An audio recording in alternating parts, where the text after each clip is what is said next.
Now tonight we have a bunch of great speakers. The first year we did this, we had tremendous speakers, including Chuy Garcia, Carlos Tortolero, Sylvia Puente. Last year we had tremendous speakers. Actually, Sylvia, I think you're our return speaker. You were our moderator the first year. And the first year we did an overview. Sort of, here's a cross-section of all the areas: politics, government, business, the arts, the opportunities and the challenges and the successes of our community in each of those areas. As you can tell, there was just a little bit of a scratch on the top of the icing. So now every year we want to delve deeper. Last year we focused on politics, the history of Mexican politics in Chicago. And it was fascinating. Little did we know that a few months later, one of the first real challengers for the mayoralty of Chicago from the Mexican community would emerge, Chuy Garcia. And that told a new chapter in the history of Mexican politics in Chicago, which is still being written. Then a few months ago, we decided tonight we wanted to talk about the great contributions of Mexicans and Mexican Americans and those of Mexican descent to this country to counter some of the negativity we were hearing. This is before the presidential race even began. To talk about how we, some of us from the roughest and tumbliest communities, overcame the odds with hard work, education, the love and support of our family and community to become federal judges, to become presidential appointees, to become mayoral appointees, to become entrepreneurs, to do the things that are the American dream, to overcome all the odds. And here tonight we have proof that we are not rapists, that we are not criminals, that our grandparents and our parents weren't. Lo and behold, someone running for office a few weeks ago decides to lob some bombs, and now that makes what we're doing here tonight even more timely and more important. When you look at the opportunities that we have given this country through our service in the military, we have Rodrigo Garcia, where are you, Rodrigo? A veteran, Student Veterans of America, one of the top appointees in the state government. We have given our dearest and most valuable asset, our children, our daughters, our blood, for this country, our country. And it's about time that everyone, whether they're a presidential candidate or whether they're someone living down the street, knows our story. So today we're going to present you with our stories, which are your stories. And we want to be able to arm you with the kind of information that you can use to stand up to the bigots, to stand up to the racists, to stand up to the white nationalists, to stand up to what in essence is becoming a new fascism in this country. This is a very challenging time. But each of us has the opportunity to stand up and make sure it doesn't go any farther. So I want to share with you a few things here. You know, I invited, let me see if I can get this to work. That's not it.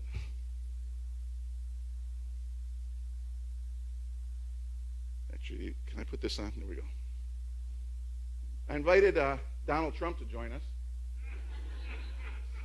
but no tenía los huevos to come and visit with us. So, and for those folks who are watching live streaming, I'm sorry we don't have subtitles, but you'll have to ask somebody next to you what that means. And want to thank those folks that are who are live streaming us, and also CAN TV, who is going to show this on the air. But I asked Mr. Trump, could you please come? And he couldn't. He was afraid to come here. But he did send a representative. Little Trump, you want to come out?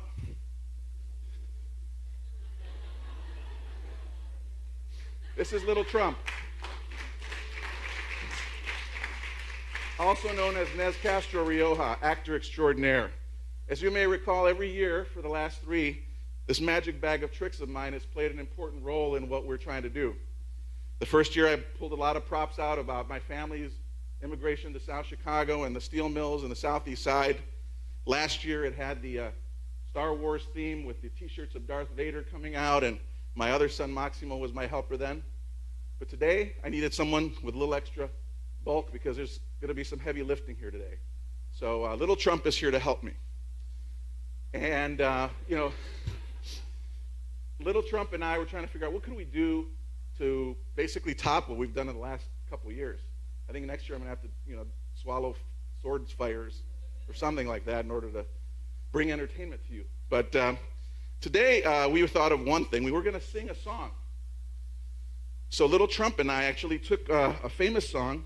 Those of you who are familiar with rancheras, and Jose Alfredo Jimenez, who's one of the greatest singers of all time, wrote a song called No Me Amenaces. So Little Trump and I rewrote the song. We were going to sing it, but we're not good singers. But I'll read you a few of the lyrics. No nos amenaces, no nos amenaces. Porque has decidido buscar la presidencia, pues agarra tus mentiras y vete.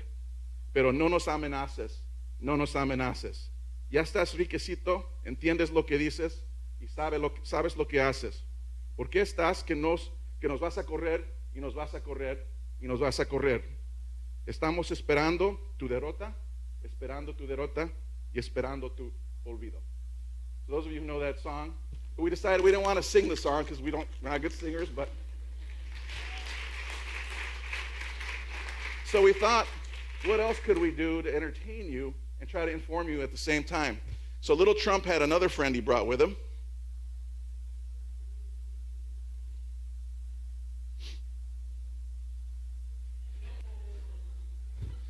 This is a little piñata we found in Little Village. We performed a little plastic surgery on him because we couldn't find a Trump piñata. I guess they're all sold out for some reason. But as you can see, Mr. Trump has had a little bit too much gamma rays. Maybe that explains some of what's been happening the last few days. But we thought, we're going to have to hang it up, and then we're going to have to bang it, and that's a little violent, and, all y'all are going to come up here running for candy, and there would be a mess. So while we did want to bring our little piñata, Little Trump is going to share with you all, because it wouldn't be a party without a little bit of candy, right? So I'm going to toss some of this out. Be ready to catch it. Little Trump's going to distribute more of that. Go ahead, Little Trump.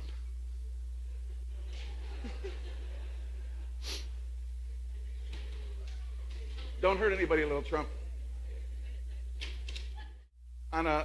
Shifting now to a very serious note, though. I was at the Hispanic National Bar Convention the other day, and a good friend and a fellow attorney, Rafael Lazaro, gave me a copy of the New Yorker magazine, August 31st. I don't know if any of you saw it, but there's a very frightening article in here about how Trump has tapped into the white supremacists. And there are many white supremacy organizations, neo-Nazi organizations, Klan, fascists, who are supporting his campaign. Why is that? Because words matter. The words that he's using on this campaign trail are words that incite violence. We saw what happened in Boston. They incite people to bully. They incite people to commit acts of violence.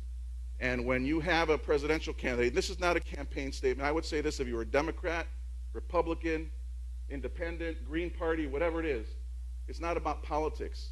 It's about the safety of our community.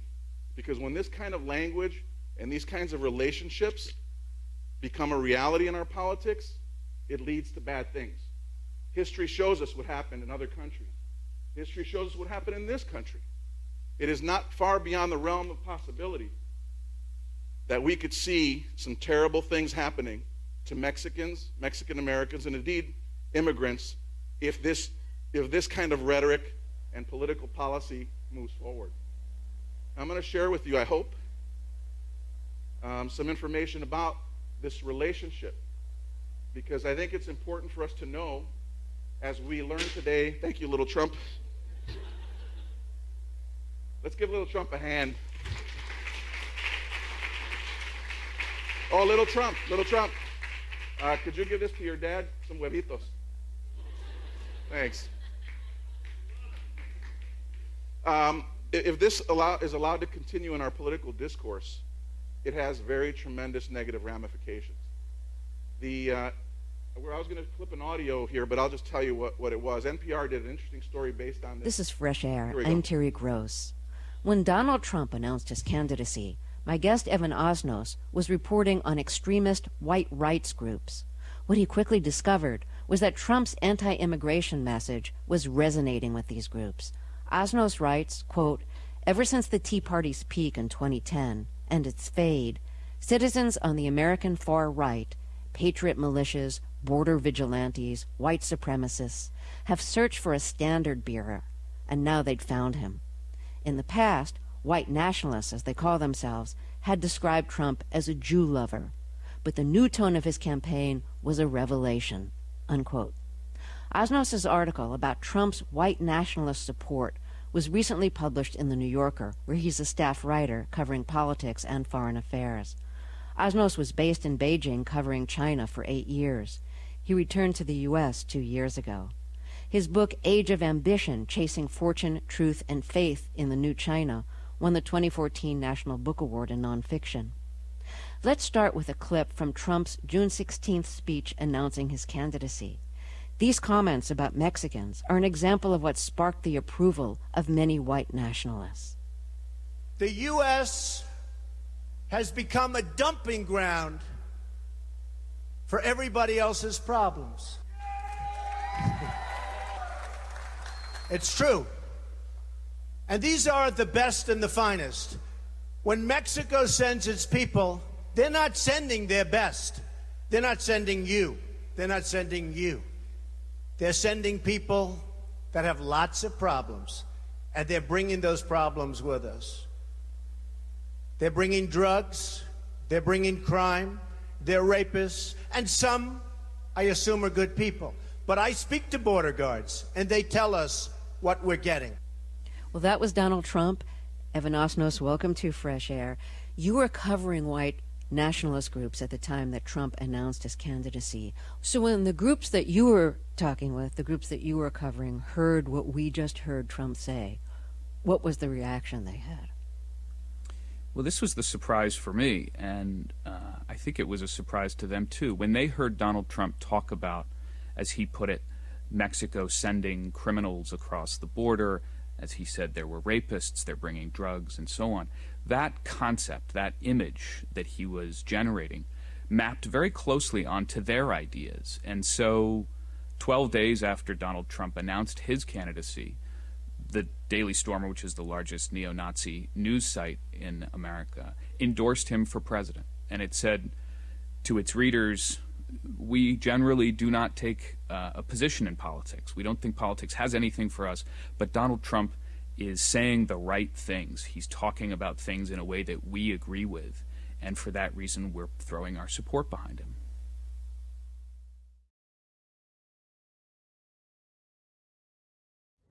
Yo nací el 18 de agosto. By some estimates, almost 2 million individuals were deported from the United States in the 1930s. Some estimate that almost 60% of those that were deported were United States citizens. And they were deported for but one reason. They just happened to be of Mexican descent. My dad left in 1936. When I was 10, I never saw my dad again.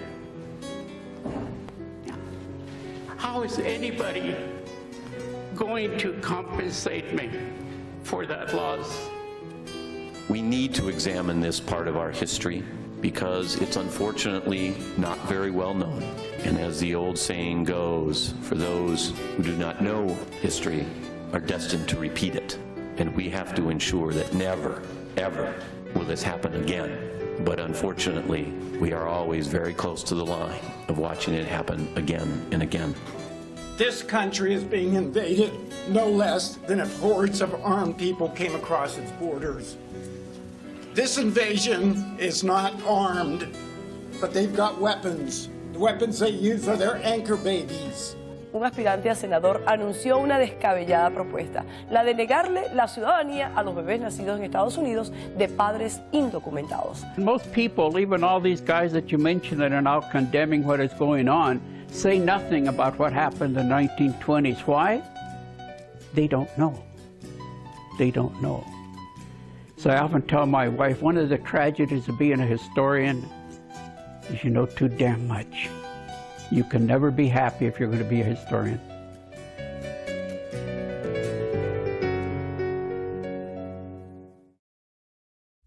So you see, anti-Mexicanism isn't just happening today. It was in the 20s and 30s. It was even before that. It's the earliest recording of anti-Mexican sentiment in the United States was during the Revolutionary War. So this is something we've grappled with often, and it keeps coming back. We heard the same things in this 7-year-old video from a movie called The Forgotten Injustice by Vicente Serrano, which talks about the mass deportation of Mexicans and Mexican citizens to Mexico, to the point where U.S. citizens were trying to get back to the United States from Mexico, and the U.S. Embassy would say, you can't prove you're an American citizen. Where's your birth certificate? So, well, they were in my house. You guys grabbed us before I could pack. Well, sorry, you can't prove it. Yet when World War II broke out, every one of those Mexican Americans in Mexico who the United States government could not confirm were United States citizens got draft orders. And every damn one of them showed up for service to defend the United States of America. That's who we are. That's our history. And those are the stories that have to counterbalance the hateful speech that we see today. Thank you.